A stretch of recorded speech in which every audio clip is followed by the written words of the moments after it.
সাধারণ মানুষ কান পরিষ্কার করে মুরগির পাখা অথবা ঝাঁটা সরা বা এরকম কোনো যেকোনো একটা ইনফেক্টেড অবজেক্ট দিয়ে কান পরিষ্কার। বাজারে যে সমস্ত কটন বাডও ইভেন পাওয়া যায় যেগুলো, সেগুলো কিন্তু একটাও জীবাণুমুক্ত না। সবগুলোই ইনফেক্টেড একটা আ অবজেক্ট। তো আমার কানে যদি ইনফেকশনই থাকে তাহলে আমি অথবা ভালো কানও থাকে, আমি কান পরিষ্কার করতে যেয়ে একটা ময়লাযুক্ত বা ইনফেকশনযুক্ত কোনো অবজেক্ট দিয়ে যদি কান পরিষ্কার করি, তাহলে আমার ভালো কানে আমি আরো ইনফেকশনকে ইনভাইট করলাম। পেশেন্ট বা রোগী নিজে কান পরিষ্কার করবেন। এতে করে যেটা হতে পারে যে কানের ময়লা যেটা বাইরে ছিল সেটা আরো ভিতরের দিকে চলে যেতে পারে। কানের যে ময়লা তৈরি হয় বা আমরা এটাকে বলি ওয়াক্স বা কানের বাংলায় বলা হয় ফুল জাতীয় বিষ বলা হয়।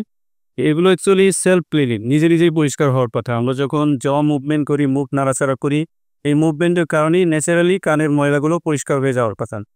কোনো কারণে যদি কারো অ্যাবনরমালি কানে কোনো অতিরিক্ত পরিমাণ ময়লা জমে যায়, তাহলে সেক্ষেত্রে একজন নাক কান গলা চিকিৎসকের পরামর্শে অনুযায়ী সে নিজে কান পরিষ্কার করবে। কিন্তু পেশেন্ট বা রোগী নিজে কান পরিষ্কার করবেন। এতে করে যেটা হতে পারে যে কানের ময়লা যেটা বাইরে ছিল সেটা আরো ভিতরের দিকে চলে যেতে পারে।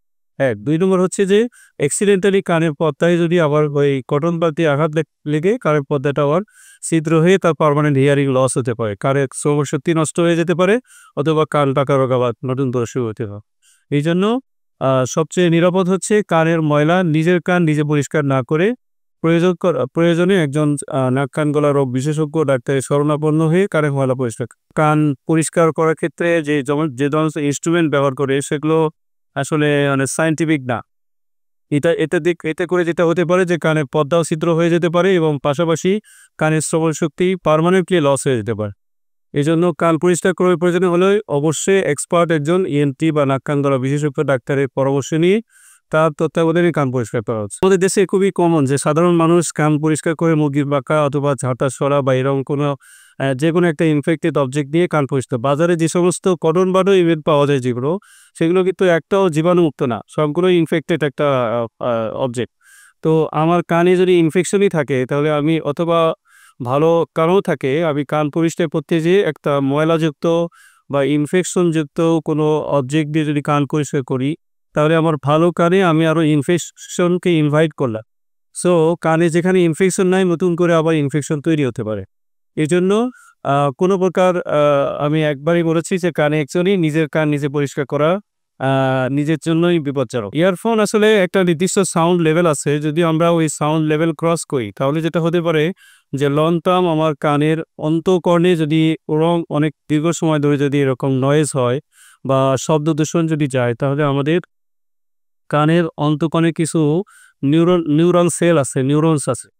এই সেলগুলো নষ্ট হয়ে যায় এবং পার্মানেন্ট ড্যামেজ হয়ে সে পরবর্তীতে এই রোগী আপনার কানের শ্রবণ শক্তি দীর্ঘস্থায়ীভাবে নষ্ট হয়ে যেতে পারে। যেই ক্ষেত্রে এইভাবে এই দীর্ঘস্থায়ীভাবে কানের শ্রবণ শক্তি বা অন্তঃকর্ণের শ্রবণ শক্তি যদি নষ্ট হয়, তাহলে কিন্তু তার আর কোনো অপারেশনের মাধ্যমেও এই কান ঠিক হওয়ার সম্ভাবনা থাকে। একমাত্র সমাধান থাকে কানের শ্রবণ যন্ত্র। তো এইজন্য আসলে শব্দদূষণ কিন্তু শ্রবণ শক্তির হ্রাসের একটা অন্যতম কারণ।